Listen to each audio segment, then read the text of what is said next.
Hello and welcome back to my channel. Today I need to do something that I do every single quarter of the year, and I thought that I would share it with you because you might be interested. So many years ago I started being a bullet journaler, and for almost my whole life I have been a journaler. So I will write down what happened during the day.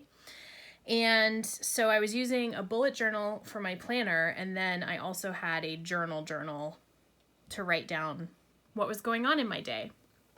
I moved from bullet journaling to the Happy Planner because when I got more busy, I just really needed more planner pages that were pre-printed that I could go through without having to do the fairly labor-intensive monthly setup.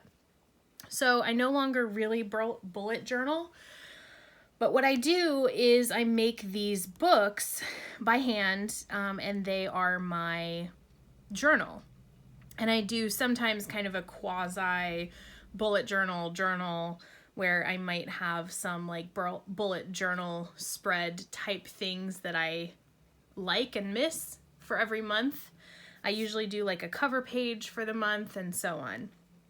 So anyway, these books I make, and what it is just notebook paper, or it's not notebook paper, sorry, this is printer paper that I have printed with a dot grid, and then I put it together and bind it using heavy-duty cardstock scrapbook paper. So here's a few examples of some of my old books. This is the one that I'm finishing right now from this winter. This one was from summer last year.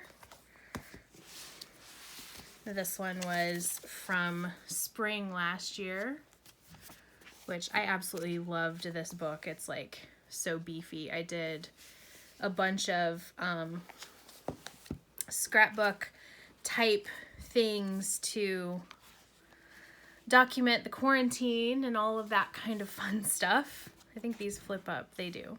Yes. So anyway, I had a bunch of fun with these, and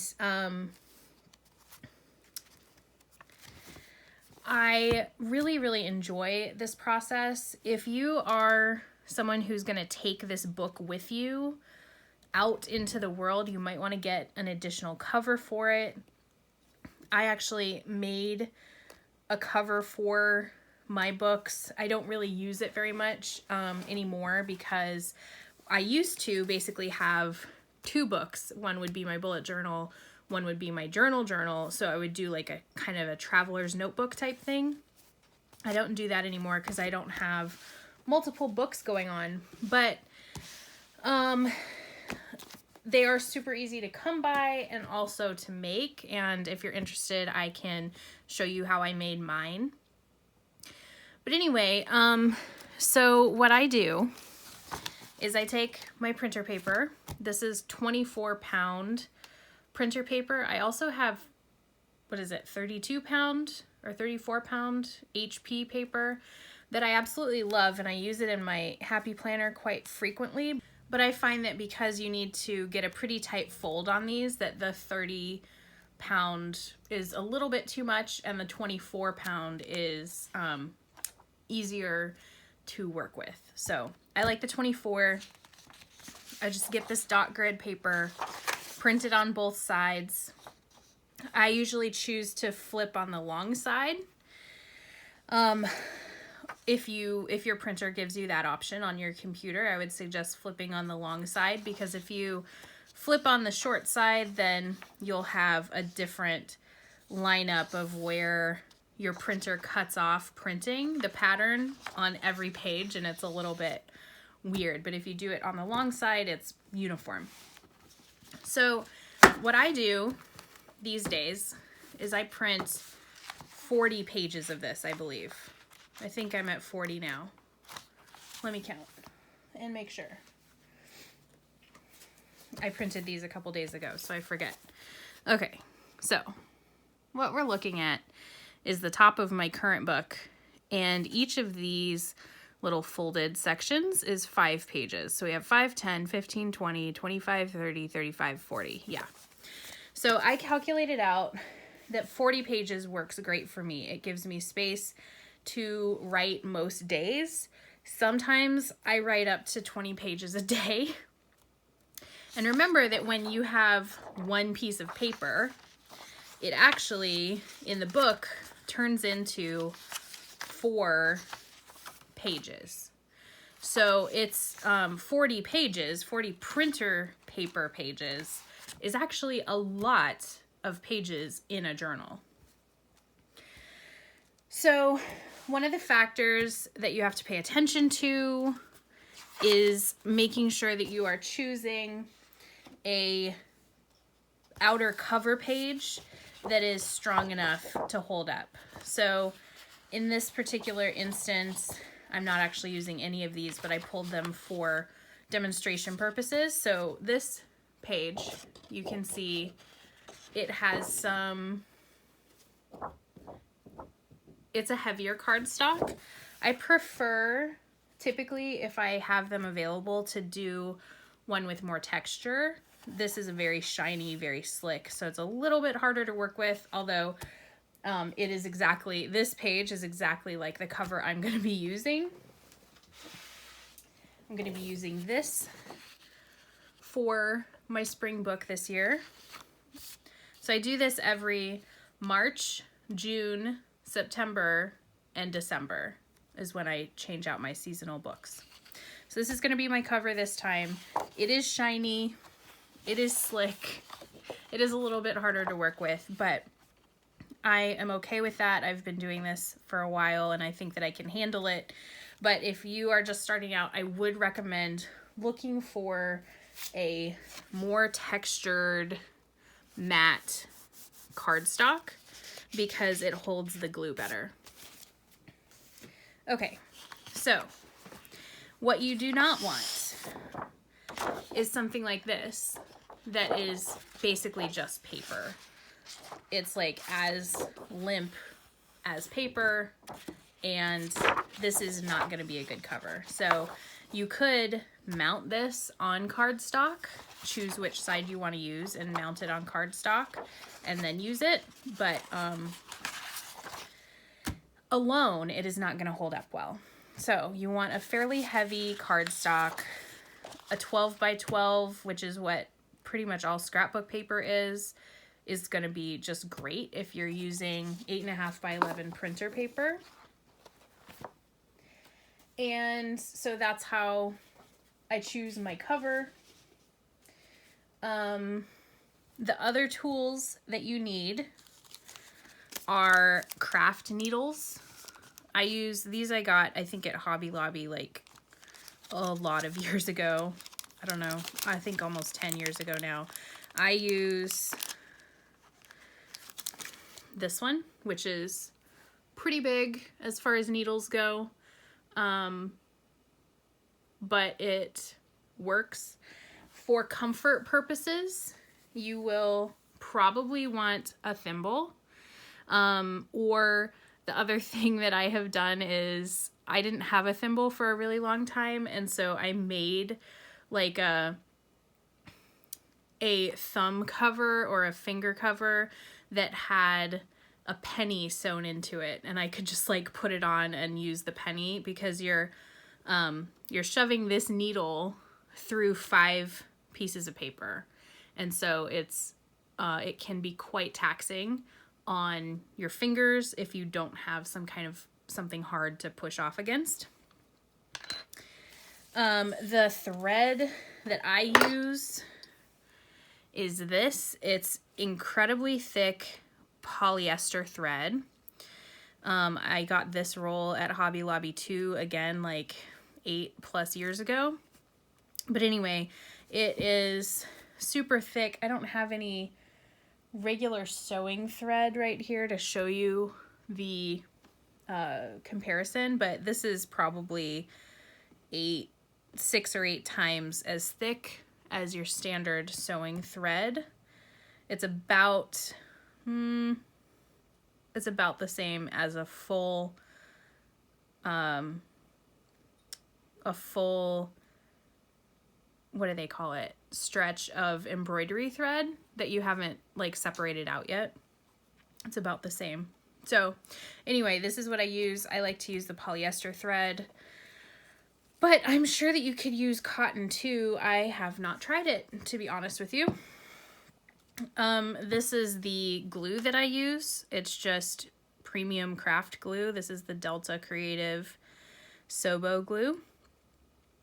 I have tried to use binding tape for like book binding, and that's the only time that I've ever had a cover fall off, was when I just used the book binding tape. So I will occasionally use a combination of tape and the craft glue, but to be honest with you, I just kind of default to the craft glue because it's a little bit easier. You'll also want a paintbrush, just a really cheap one. I can't find mine right now. I think one of my cats stole it and hauled it off to the carpet, but so I just use like a really cheap like Crayola paintbrush, and that is for smoothing out the glue when you're ready to bind. And then I think the last thing that you need is, well, you don't actually need it. These are like optional tools. So if you want to put a bookmark in, you can easily add your, this might be the culprit that stole the paintbrush. This is Jagger. You can easily put a like ribbon type bookmark like you find in journals into your binding. You would just, when you're getting ready to bind, and I'll tell you when, but you would just cut the length of ribbon and lay it in the glue before you stick the pages in, and then you're done. And then things that I find really helpful but are absolutely not required are 2 binder clips, and this will come in handy in the when you are trying to tighten the threads together when you're putting all the pages together, but we'll get there eventually. So the first step that I am going to do, oh, the other thing, one more thing, I forgot about it. You want some kind of a bone folder. This is plastic. You can also literally use a butter knife, like the back side of a butter knife. But to get a really nice fold on your paper when you are putting them into sentences, that's what the collection of paper, each one of those things that you sew together to make a section of the book, it's called a sentence. So when you are folding them, you want to be able to like really crease this down, and so a folder of some kind will come in handy. So the first thing that I'm going to do is separate these pages into 5-page sections. Then I am going to fold them, and then we will come back and talk about the next step.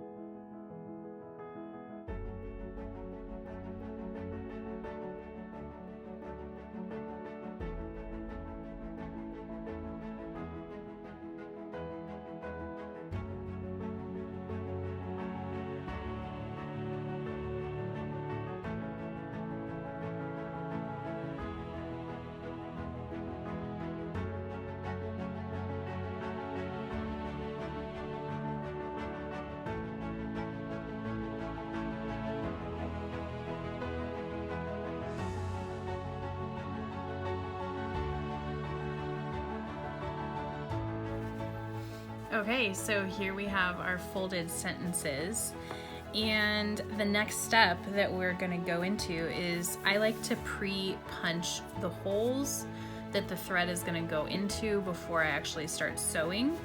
This part is the most tedious because on each one of these sections you have to go in and like punch the holes out using the needle. A word to the wise, I like to use a towel or something under the work surface so that I can protect whatever surface it is, if it's a surface that needs to be protected, because the needle is obviously going to be like pushed through the paper. So I'm gonna get my place set up for moving into that section, and the next time you see me, we'll be working through all of these pages with a needle.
Okay, so we have all of the holes punched, and now we get to start threading.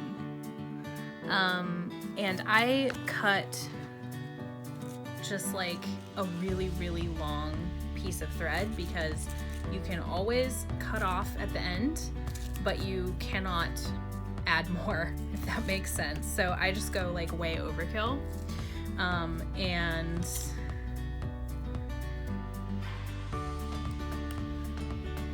then I thread the needle and get started.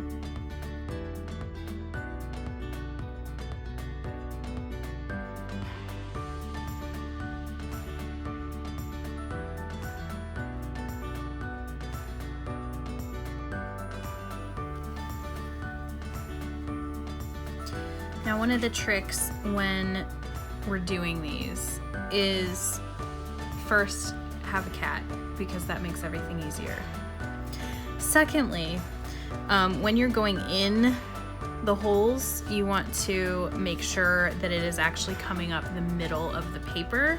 And so a trick that I developed on some of them is I will just take this and then I'll like wiggle the needle up and see if it lifts the whole middle, because sometimes it can be actually quite disorienting, and you can accidentally bring it up like on, you know, with this piece of paper on the other side, and you don't even notice it. And so I just, every time I'm coming in from the outside, I will wiggle the needle a little bit to make sure that it's where it's supposed to be. And now we just pull all this through and then go down. And this is why I like to pre-punch the holes, because the helpful cats. Hey, can you give that back to me, please? Thank you so much. So the when you actually have the thread on your needle, it goes through so much easier if you have it pre-punched, because the thread is quite bulky going through the hole.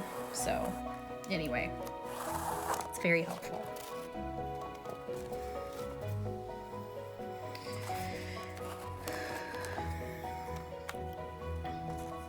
So of course you don't have to do this. You know, this is something that I choose to do because I like doing it.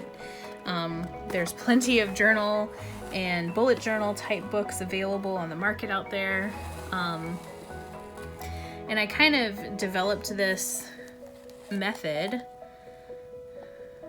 during a time when I was not really able to afford anything like that. And so, you know, being able to use printer paper I already had and just use like a $1 piece of scrapbook paper as the cover was very, very helpful for me at the time.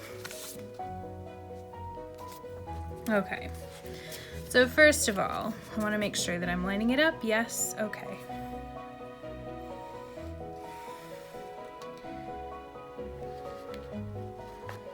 Yep, we're good. So anyway, it's just a affordable, fun, kind of hands-on way. And now, you know, I can afford to buy commercial books, but I'm kind of like I so like having it all have my own personal touch that I just kind of don't see the need. And so anyway, I like it. And I've had several people ask me about, you know, how to do it and how I do it. So I thought that I'd share and put it out there if anybody's interested in making their own book.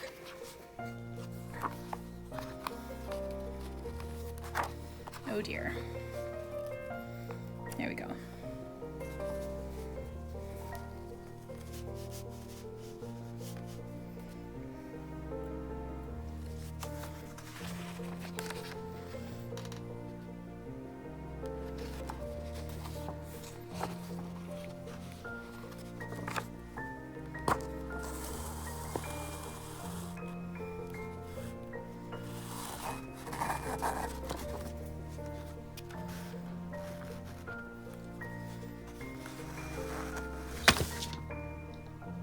And then sometimes if you're lucky, that happens.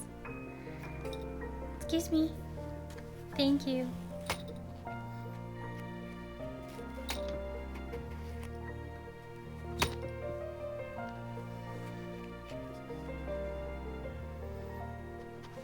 Jagger, hey, don't eat it.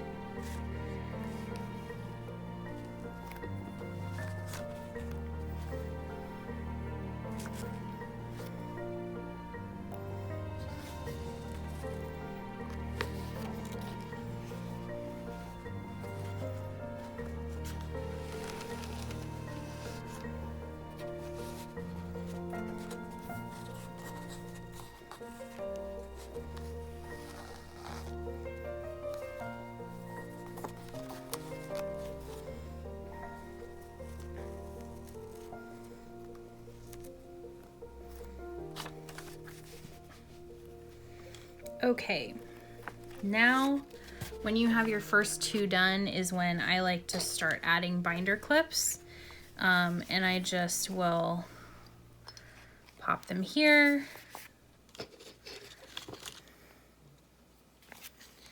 and down here, and it just keeps everything a little bit closer together while you continue adding the rest of these sections. And the one thing that I can say is like the best advice is make sure that your pages are lined up before you start sewing. So if you were to flip this around, everything would be one spot off, which is fine. It actually doesn't do anything to the book, but when you have your binding here on the side, you might be able to see it through the paper that there's like jagged edges instead of it being more uniform. So just a word to the wise, totally just an aesthetic thing, not functional at all. So, okay, where's my needle? There we go.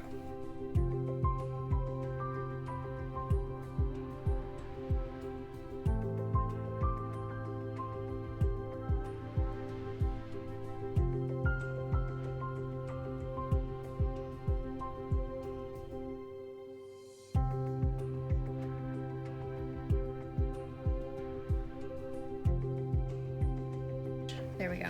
Okay.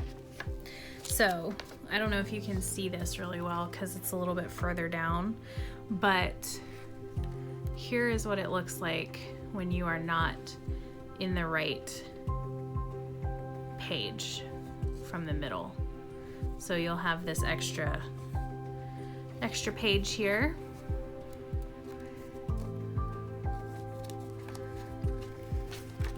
And then you can just go back in and fix it.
Okay, so we have them all sewn together, and I'm going to take both of the binder clips off, make sure that they're pretty much all stuck together,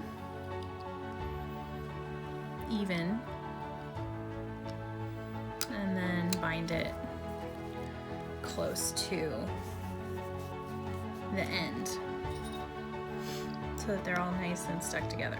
Okay, so now this is the next step. You do not tie off your thread yet. What you need to do is take your thread, and here is our beginning. This knot here is our beginning. And what you want to do is come through and pull up any tension or any slack in the thread.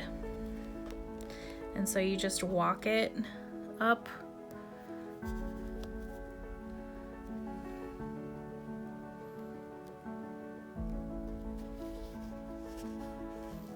each page. That is a knot. Hold on.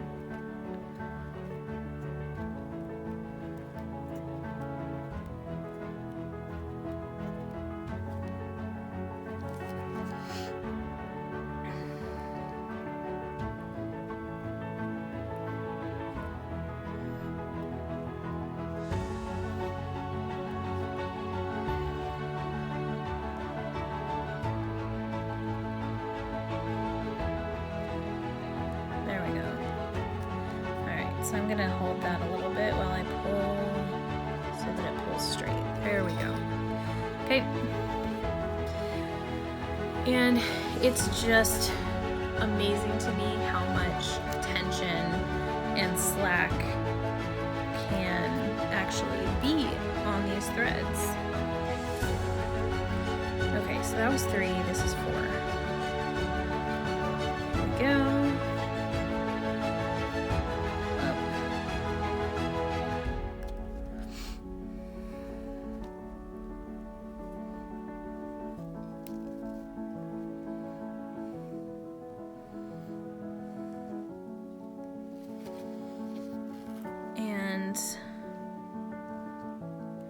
You just want to walk up each one of these thread segments.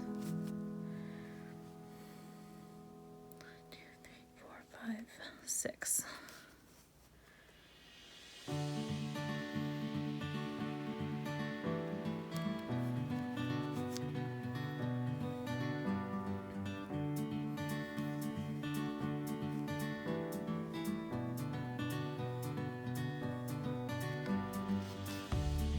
Until you get right here, which is the last one.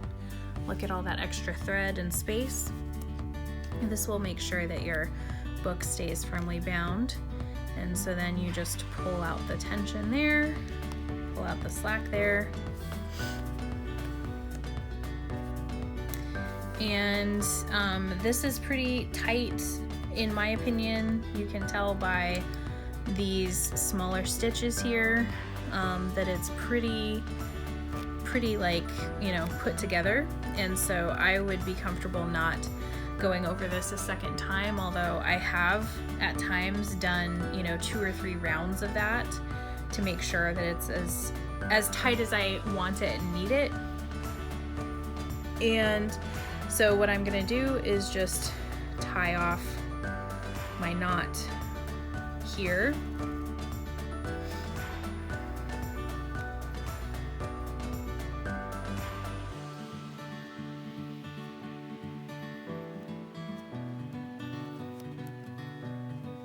And I'm just using my fingers around it to kind of try to keep it as close to in place as possible.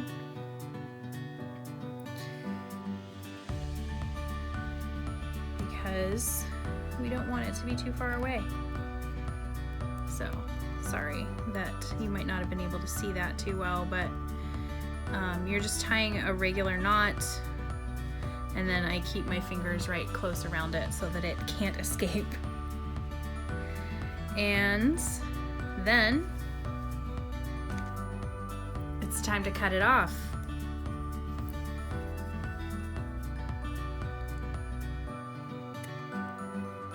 Okay, so that is that. So the next step is to get the cover ready.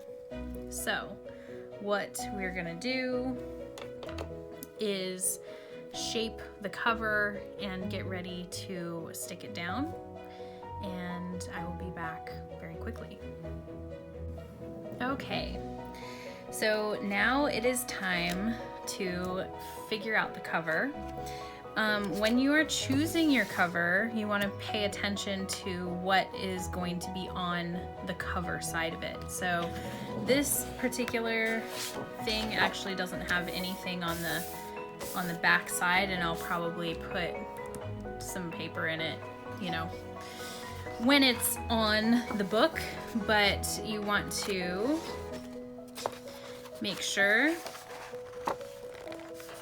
that you have a design on the front side facing the right direction, because otherwise it can be very interesting and you might have your design upside down. So whichever direction you want to be using your book, you want to make sure that you lay the cover appropriately.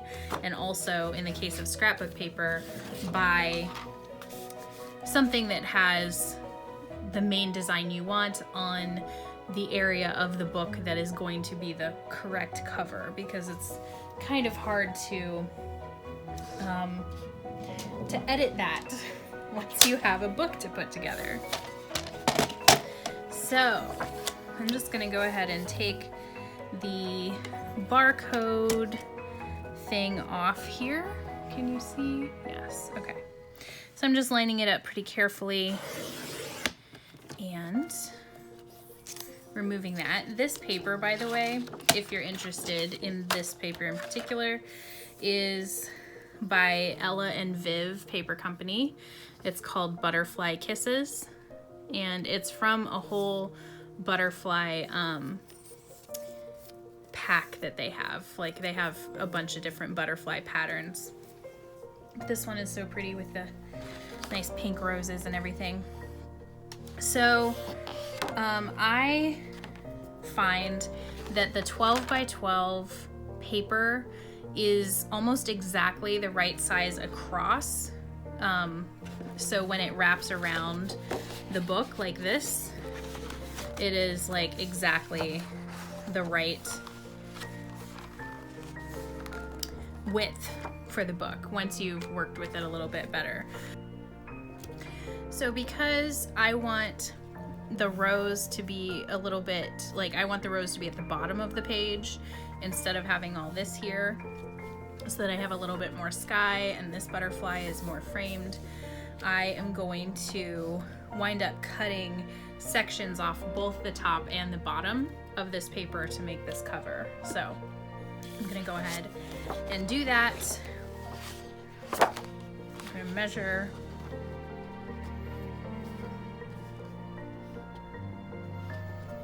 where I want it.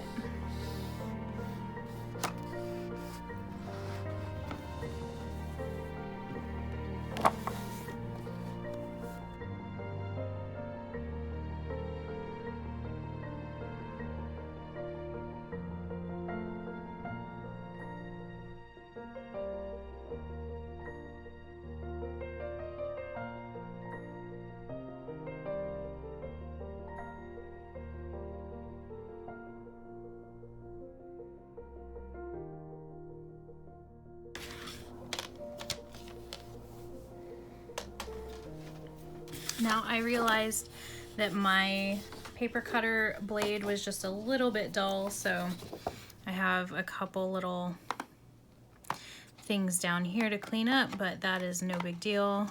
It comes off really easily, and it won't really be noticed at the end of the project.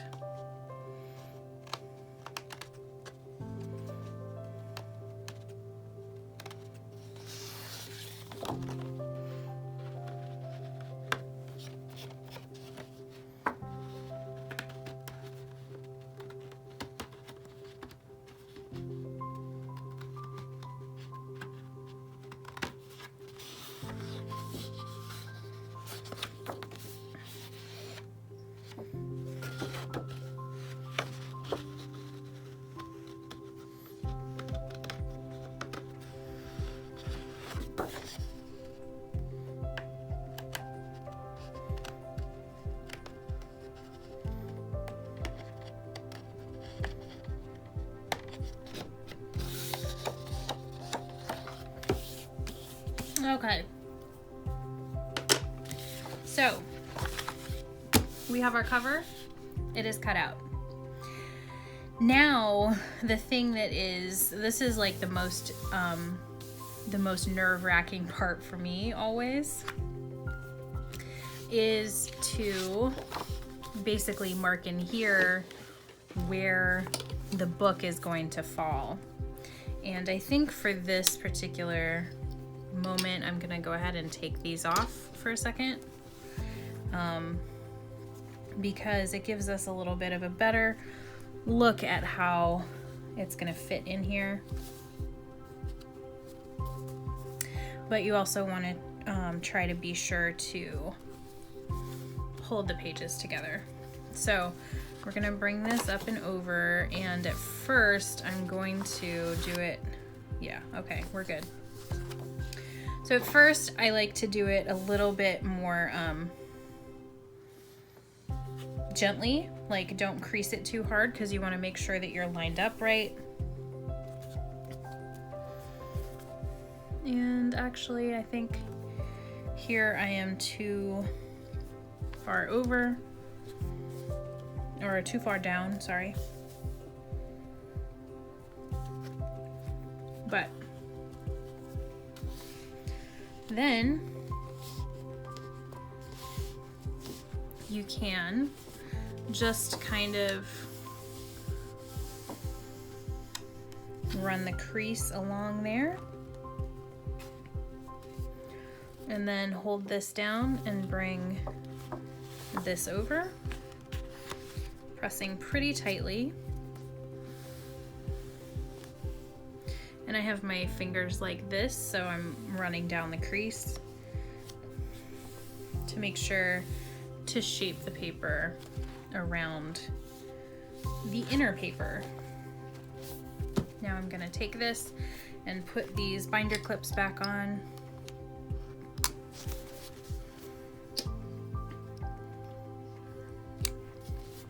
All right, so what we have in here then is essentially an empty cover. Now here is, and then it literally stands up like that, and we have our spine. So I have used a scoreboard, if you know what that is. Let me show you. But it's not required. You can absolutely do it the way that I just did it. The first time I did this, I did not have a scoreboard. So this is a scoreboard. It has these lines in it, and you take like a bone folder here and you run the, I'll show you. So this is one of the scraps from the cover. Say we wanted our paper, we wanted one of these creases here to hit right here. We would take this, and then we have this very indented, creased part where we can know for sure where our paper is going. But I don't think that it's completely necessary, and I've had mixed luck using it, quite frankly. I think that the natural crease around the book itself tends to give a little bit of a better result. So what we then do is let me get my paintbrush, which I did finally find. They had knocked it down. So I would recommend getting a paintbrush or taking a paintbrush out of your stash that you just dedicate to the glue, because even when you wash it, it is not ever going to be the same again. But it doesn't have to be anything special. So, opening up my glue, I just got some on my shirt. Hold on a moment. Okay. Let me see. Using this, is this gonna come out? Yes. All right. So, what I do is I visualize where my creases are here, and if it helps, you could even do some like pencil lines, because they probably won't show up too much. And then I just do this, or a zigzag. I like the zigzag a little bit better, to be honest. And then I quickly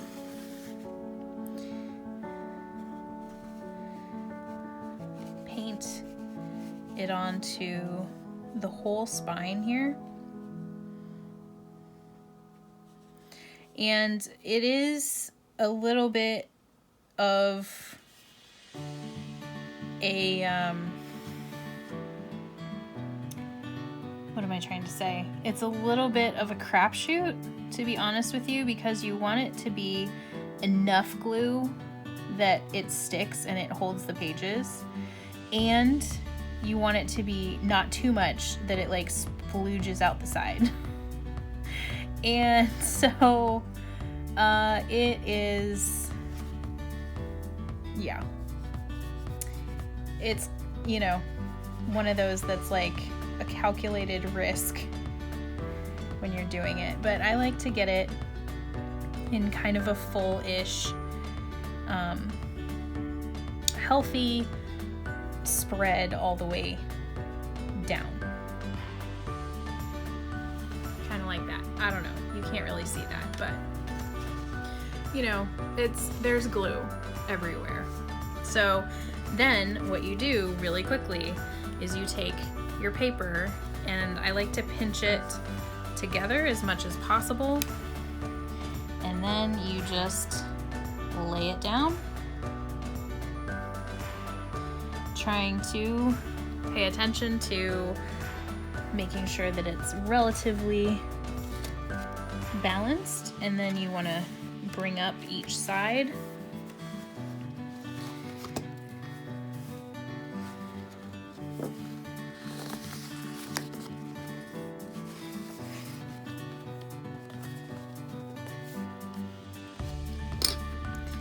Sorry. Take off the binder clips. You push the pages down in there into the spine as much as possible. And then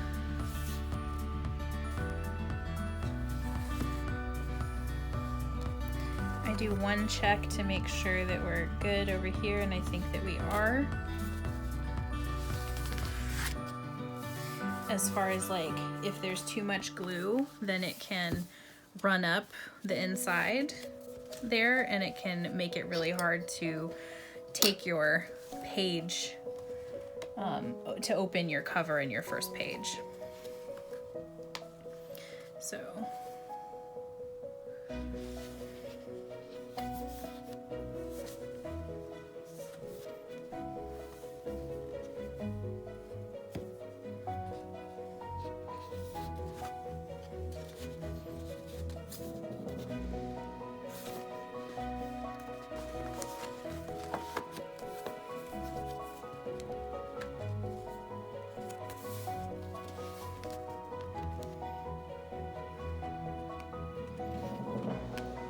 what I'm doing right now is just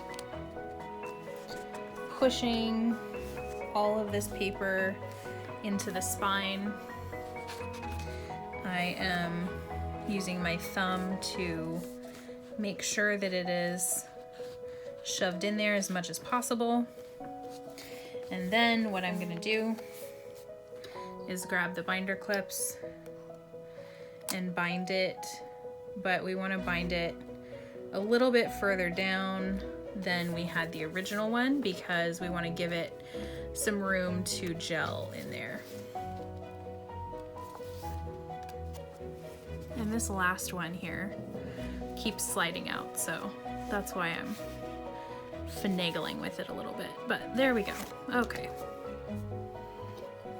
Now that is gonna go right there, so that when you take your hand away, it is held together. I'm gonna check this side, and this one needs a little bit of work, so we're gonna just, there we go.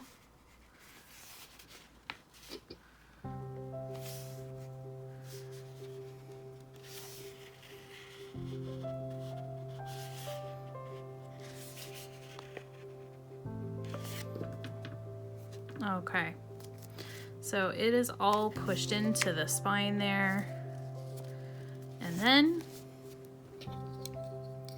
take that binder clip, pop it right there so that it all stays together. And then what I like to do is I like to lay it, usually I'll put it like between two books or something, and I'll just lay it like this. So this is pages side up, and I'll just let it sit there for a few hours at least, sometimes overnight, because that will let gravity help you set your glue and all of that. So I'll just leave it, I mean, I'll put it between two things like this, usually on my bookcase or something. But I'll just let it sit like this for several hours before I try to do much with it. So I will show you one thing, that if you have too much glue, if you catch it in time, you can get a damp paper towel and take the excess glue up. I, in my last book, used too much glue and I didn't catch it, and this is what happened, is the glue ripped, this is the back, but the glue ripped the back cover, and you know, so it's not super pretty. This could easily be covered up with some stickers or something like that, but I wasn't super happy with that, but I was glad that it was the back cover. Okay, welcome back. It is the next day. I let this sit overnight, and like I said before, you can do it overnight or for a couple hours, whatever works. So now we get to open it up and see what we got. Okay, I think this came out really well. This, you can kind of tuck in there a little bit. But anyway, the cover is nicely attached. The pages are pretty nicely, once you have used it a little bit, it lays quite flat, as you can see. Yeah, I'm really happy with this. It came out quite nicely.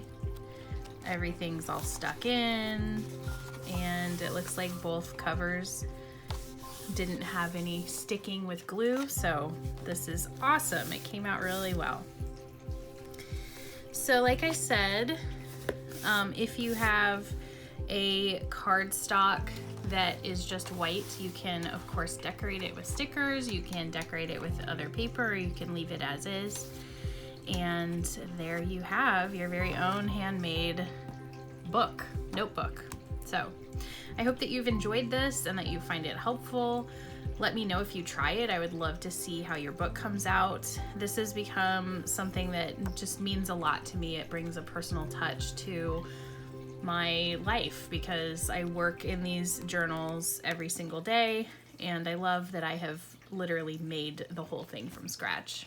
So again, thank you for watching, and I hope to see you next time.